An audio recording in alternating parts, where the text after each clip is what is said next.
कहा जाता है कि व्यक्ति खाली हाथ आया है और खाली हाथ ही जाएगा, लेकिन ग्रंथों के अनुसार व्यक्ति की मृत्यु के बाद भी 5 चीजें उसके साथ अगले जन्म तक जाती हैं। तो आइए जानते हैं मरने के बाद क्या साथ ले जाता है इंसान। आपने अक्सर लोगों को कहते सुना होगा कि मृत्यु के बाद व्यक्ति के साथ कुछ नहीं जाता, जो भी उस व्यक्ति से जुड़ी भौतिक सुख की चीजें हैं वह सब यहीं रह जाती हैं। अगर पुराण वेद और बाकी धर्मग्रंथ को देखा जाए तो उनमें स्पष्ट बताया गया है कि व्यक्ति की मृत्यु के बाद भी कुछ चीजें उसके साथ अगले जन्म तक जाती हैं। कुछ ऐसी चीजें जिनका भुगतान व्यक्ति के अगले जन्म में भी करना पड़ता है। तो आइए जानते हैं ऐसी कौन सी 5 चीजें हैं जो मरने के बाद भी व्यक्ति के साथ जाती हैं। मृत्यु के बाद भी साथ जाता है ज्ञान। ज्ञान व्यक्ति को भीड़ में सबसे अलग करता है। ज्ञान के बल पर आप अपनी एक अलग पहचान और लोगों पर छाप छोड़ने में कामयाब रहते हैं। इसीलिए अपनी मृत्यु से पहले आप जितना ज्ञान ले लेंगे वह आपके बहुत काम आएगा। दरअसल ऐसी मान्यता है कि जीवित रहते हुए व्यक्ति जो गुण सीख लेता है वह उसके साथ मृत्यु के बाद भी जाते हैं। इसीलिए अपना समय खुद को अच्छा ज्ञान और गुण सीखने में व्यस्त करें। श्री गीता में भी इस बात का जिक्र किया गया है कि ज्ञान और दान कभी नष्ट नहीं होता, मृत्यु के बाद भी साथ जाता है।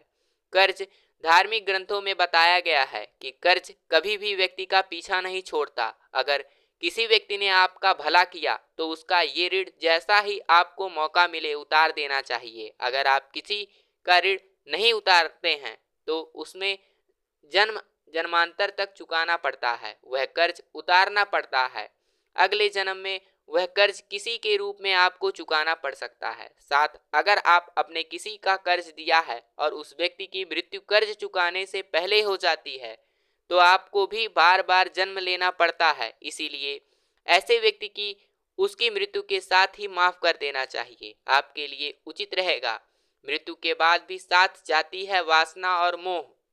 ग्रंथों के अनुसार अगर किसी चीज को पाने की चाहत रखते हैं और वह चीज व्यक्ति को ना मिले तो मृत्यु के बाद भी उस चीज की वासना उसका पीछा नहीं छोड़ती। सांसारिक सुखों की चाहत रखना वासना ही है। वासना को लेकर विष्णु पुराण में एक कथा भी मौजूद है। राजा भरत को अपने हिरण के बच्चे से बहुत प्यार था। उसी के बारे में सोचते हुए उसने प्राण त्याग दिए।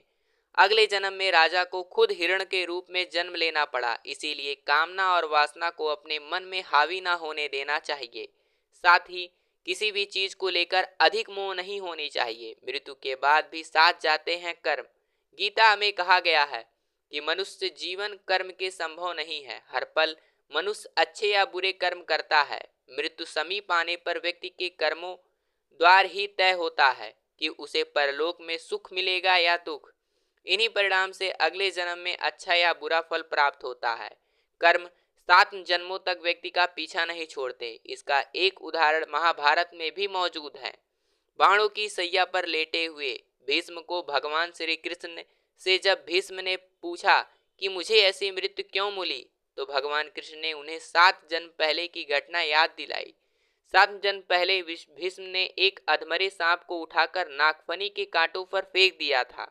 कर्म मनुष्य का कभी पीछा नहीं छोड़ते। मृत्यु के बाद भी साथ जाता है पुण्य। आपने अक्सर घरों के बड़ों से सुना होगा कि दान और परोपकार कभी खाली नहीं जाता, जिसका जिक्र शास्त्रों में भी किया गया है।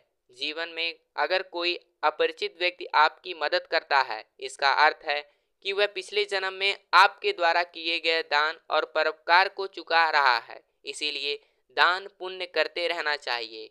यह व्यक्ति की मृत्यु के बाद भी उसके साथ जाता है। तो आपको यह कहानी कैसी लगी? हमारी 5 बातें कमेंट बॉक्स में अपनी राय जरूर दीजिएगा।